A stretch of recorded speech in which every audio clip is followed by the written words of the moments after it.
আমাদের নতুন গৌরবগাথা। আসছে ফাগুনে আমরা দ্বিগুণ হব। বাংলাদেশের দেয়ালে দেয়ালে ছড়ানো অগুন্তি গ্রাফিতি। কিন্তু এ কোনো ফাগুনের দিন ছিল না। ছিল না রৌদ্র দহনের কোনো কাল। ছিল বাংলার নিজস্ব ঋতু বর্ষা। অবিরাম ঝরছিল। মাটি প্রকৃতি সব শীতল করছিল। কিন্তু 18 কোটি মানুষের মনে জ্বলতে থাকা আগুন থামানোর সাধ্য তার ছিল না। সেদিন 5ই আগস্ট 2024, 36শে জুলাই। বাংলাদেশের ক্যালেন্ডার জুলাইয়ে থেমে গেছে। এদেশের আন্দোলন সংগ্রাম সংগঠনের চিরাচরিত কোনো সময়ে এটা নয়। তবু সমগ্র দেশ যেন এক অসহনীয় উৎকণ্ঠায় স্তব্ধ হয়ে আছে। শুধু দেশ নয়, সারা দুনিয়ার মানুষ তাকিয়ে আছে বাংলাদেশের দিকে আকাঙ্ক্ষা আর উদ্বেগ নিয়ে। কি ঘটতে যাচ্ছে? এক চরম অনিশ্চয়তায় মানুষ এখানে ওখানে বোঝার চেষ্টা করছে। সামাজিক যোগাযোগ মাধ্যম আর টেলিভিশনে অস্থির সময় পার করছে। আন্দোলনকারী ছাত্র জনতা এক দফা দাবি পেশ করেছে। সারা দেশ থেকে মানুষ ঢাকায় ছুটছে। ঘেরাও করবে গণভবন, মূলোৎপাটন করবে শাসন ক্ষমতা আঁকড়ে থাকা ফ্যাসিবাদী এক শাসককে। নিপীড়ক সরকারও প্রস্তুত। তার আছে দলীয় বাহিনী, আছে সরকারি নানা বাহিনীকে অন্যায্যভাবে ব্যবহারের নিত্যদিনের অভ্যেস। কাজেই বড় ধরনের বিপর্যয়ের শঙ্কায় সবাই একদিকে যেমন উদ্বিগ্ন, তেমনি অন্যদিকে আন্দোলন সফল হবে, মানুষ জীবনের মায়া ছেড়ে নেমে আসবে রাস্তায়, এমন এক আশাবাদেও তারা দুলছে। অবশেষে মুহূর্তগুলো এসে হাজির হলো। কারফিউ উপেক্ষা করে ঢাকার উত্তরার পথে মানুষের দেখা মিলল। যাত্রাবাড়ির দিকে মানুষ জড়ো হতে থাকলো ধীরে ধীরে। সাভারে নামলো মানুষের ঢল। সময় গড়ালে দেখা গেল যত দূর চোখ যায় কেবল মানুষ আর মানুষ এগিয়ে আসছে শহরের কেন্দ্রের দিকে। কিছু প্রতিরোধ গড়ার চেষ্টা করেছিল সরকারি দলের দুর্বৃত্ত বাহিনী। তাদের পাশে ছিল রাষ্ট্রীয় বাহিনীগুলোর বিপথগামী ক্ষুদ্র একটা অংশ। কিন্তু সবাই হাল ছেড়ে দেয় শীঘ্রই। দৃঢ়চেতা, স্থির প্রতিজ্ঞ আর মরতে প্রস্তুত মানুষের সামনে কোনো প্রতিরোধী টেকে না। জনতা গণভবনে পৌঁছে যায় দুপুর নাগাদ। পতন অত্যাসন্ন টের পেয়ে স্বৈরাচারী সরকার প্রধান পালিয়ে যান দেশ ছেড়ে। অভাবনীয় এক গণ অভ্যুত্থান দেখে সারা দুনিয়ার মানুষ। কিন্তু কিভাবে এটা সম্ভব হলো? আন্দোলনটা শুরু হয়েছিল একটা ছোট্ট দাবি নিয়ে। সরকারি বেশিরভাগ চাকরি বরাদ্দ ছিল নানা গোষ্ঠীর জন্য। বিশেষ করে মুক্তিযোদ্ধা ও তাদের পোষ্য কোটার ব্যাপক অপব্যবহার চলছিল। ফলে দেশের বৃহৎ তরুণ সমাজ সহজে সরকারি চাকরি পাওয়ার সম্ভাবনা দেখছিল না। তাই কোটা ব্যবস্থা পুনর্বিন্যাসের দাবিতে তারা ছাত্র আন্দোলন করছিল দীর্ঘদিন ধরে। 2018 সালে এ আন্দোলনে বড় সাফল্য অর্জিত হয়। সরকার কোটা ব্যবস্থা বাতিল করে দেয়। অথচ আন্দোলনকারীরা এটাকে যৌক্তিকভাবে কমাতে বলেছিল। কারণ দেশে পশ্চাৎপদ বিভিন্ন গোষ্ঠী আছে, প্রতিবন্ধী মানুষ আছে, যাদের জন্য কিছু বাড়তি সুবিধা রাখতে হয়। কিন্তু গণবিরোধী সরকার আন্দোলনকারীদের কোনো যৌক্তিক দাবি না শুনে সম্পূর্ণ কোটা ব্যবস্থাই বাতিল করে দিয়েছিল। এরপর 2024 সালের শুরুতে প্রহসনের নির্বাচনে ক্ষমতা দখল করে সরকার আবার তার স্বমূর্তিতে ফিরে আসে। কৌশলে পুরনো কোটা আবার চালু করে। তখন শিক্ষার্থীরা নতুন করে আন্দোলন শুরু করে। এবার তারা আন্দোলন শুরু করে বৈষম্য বিরোধী ছাত্র আন্দোলন নাম দিয়ে। এ নামের মধ্যেই আন্দোলনের বৃহত্তর লক্ষ্যের দিশা ছিল। কেবল চাকরি নয়, দেশে বিদ্যমান হাজারো বৈষম্য নিরসনের একটা আকাঙ্ক্ষা এর মধ্য দিয়ে ফুটে উঠেছিল। প্রথম দিকে আন্দোলন সীমিত ছিল ঢাকা বিশ্ববিদ্যালয়ের অঙ্গনে।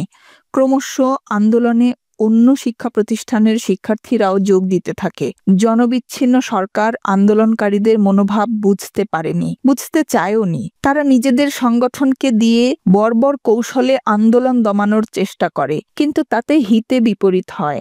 আন্দোলন ধীরে ধীরে দেশবাসীর হৃদয় স্পর্শ করে। জুলাইয়ের তৃতীয় সপ্তাহ থেকেই এ আন্দোলন শিক্ষার্থীদের সীমানা ছাড়িয়ে গণ আন্দোলনে রূপ নিতে শুরু করে। তবে শিক্ষার্থীরাই শেষ পর্যন্ত এর নেতৃত্বের ভূমিকা পালন করে। বিশেষ করে ছাত্রীদের সর্বাত্মক অংশগ্রহণ ছিল এ আন্দোলনের অন্যতম গুরুত্বপূর্ণ বৈশিষ্ট্য। 14ই জুলাই রাতে ঢাকা বিশ্ববিদ্যালয়ের হলগুলো থেকে প্রায় সব ছাত্রী মিছিল করতে করতে বেরিয়ে এলে আন্দোলনের এক অভূতপূর্ব সর্বজনীনতা প্রতিষ্ঠিত হয়। ওই রাতে এবং পরদিন ঢাকা বিশ্ববিদ্যালয়ে সরকারি দলের বহিরাগত সন্ত্রাসীরা নিপীড়ন করেছে। বিশেষত নারী শিক্ষার্থীদের এই বর্বরতা ছিল আন্দোলনের অন্যতম প্রধান দিক নির্ণায়ক ঘটনা। এ প্রেক্ষাপটেই 16ই জুলাই আন্দোলন তার সবচেয়ে কার্যকর ও পরিচিত ছবিটি পেয়ে যায়। এটা হলো রংপুরে আবু সাইদের বুক চিতিয়ে পুলিশের গুলির সামনে এগিয়ে যাওয়া। এরপর সরকার ঢাকা বিশ্ববিদ্যালয়ের হল বন্ধ করে দেওয়ার পরে আন্দোলন কর্মসূচি গতি হারাতে পারত,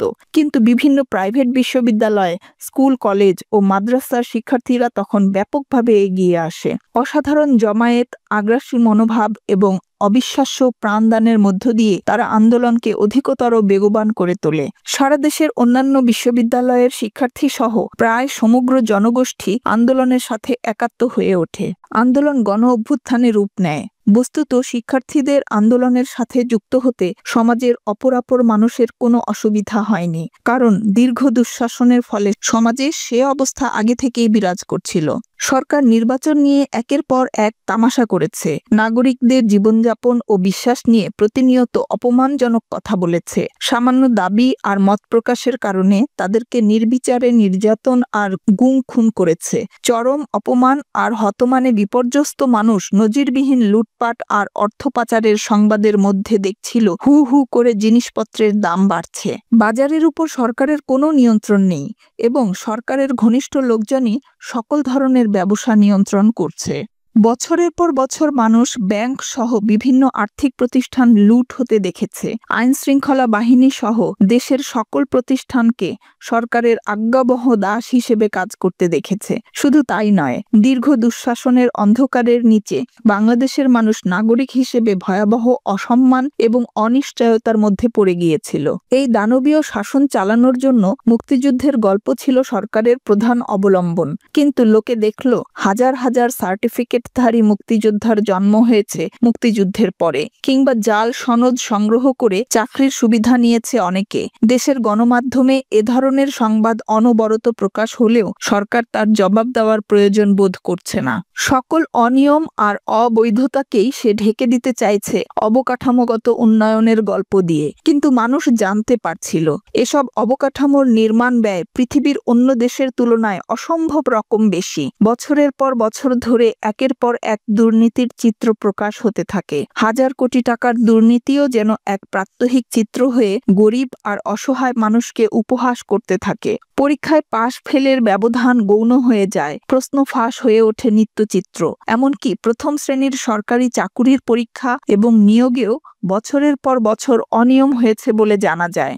বিভিন্ন দেশে টাকা পাচারের কাহিনী প্রকাশ হতে থাকে। পুরো দেশ এক ধারাবাহিক প্রতারণার মধ্যে নিমজ্জিত হয়। অবৈধভাবে রাষ্ট্রযন্ত্র দখলে রাখা একটি পরিবার ও তার অনুগত ক্ষুদ্র এক গোষ্ঠীর ঔদ্ধত্য, দুর্নীতি আর তামাশার মধ্যে পুরো জনগোষ্ঠী ভয়ানক অসম্মান বোধ আর অনিশ্চয়তার শিকার হতে থাকে। তাই আন্দোলনের গতি ত্বরান্বিত হলে প্রথম সুযোগেই সারা দেশের মানুষ এর সাথে ব্যাপক সক্রিয়তায় অংশগ্রহণ করে। অবশেষে 5ই আগস্ট ছাত্র জনতার অভ্যুত্থানের চূড়ান্ত ক্ষণে ফ্যাসিবাদী সরকার পালিয়ে যেতে বাধ্য হয়। গণ অভ্যুত্থানের শুরু থেকেই মানুষ শুধু স্বৈরাচারী সরকারের পতনকে চরম সাফল্য হিসেবে ভাবেনি, তারা একটা নতুন বাংলাদেশ গড়তে চেয়েছে।